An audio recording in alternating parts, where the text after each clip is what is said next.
Sur le contenu de ces questions, écoutons le commentaire du politologue Justin Daniel. Il répond à Alain Livry.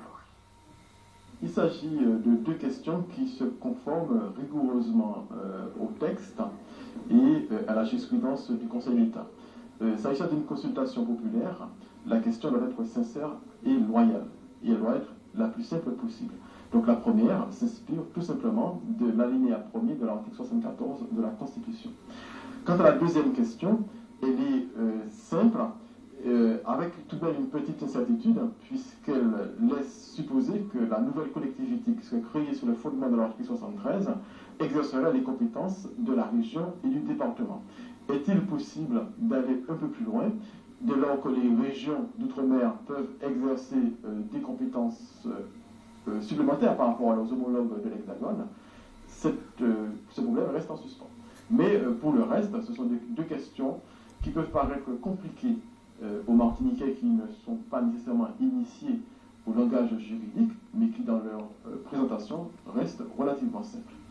Justin Daniel, qui vient d'être nommé vice-président du Conseil scientifique de l'Université des Antilles et de la Guyane, c'est Emmanuel Josse, professeur de droit public, qui lui succède au poste de doyen de la faculté de droit et d'économie.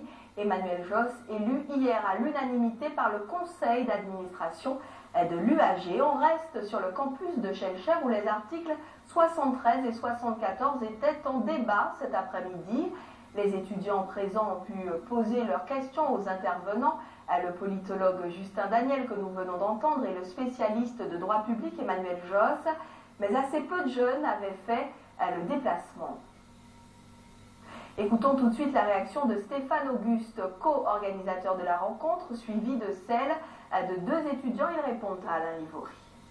Ce débat, qui est une co-organisation entre trois associations étudiantes, qui sont AMI, Martinique et Madatak, a permis une chose, de resituer les débats. Pourquoi? Parce qu'on peut entendre un petit peu tout et n'importe quoi sur les zones. On peut entendre de la désinformation, et ce qu'on voulait, c'est un débat qui soit, entre guillemets, apolitique, qui soit un débat avec des personnes qui sont dans le domaine du droit et dans la politique, comme M. Justin Daniel par exemple, et qui nous permettent d'avoir des réponses claires et précises. Et pas quelque chose qui... Ce qu'on voulait, c'est quelque chose qui soit un minimum neutre, qui nous permette aussi de nous faire participer intellectuellement. Pourquoi? Parce que l'université, quoi qu'il arrive, est un poumon intellectuel pour une région. Donc, avoir l'avis entre guillemets, nos professeurs qui sont calés, sont plus sur le sujet, nous permettait d'avoir une certaine vue objective sur le 74 et le 73.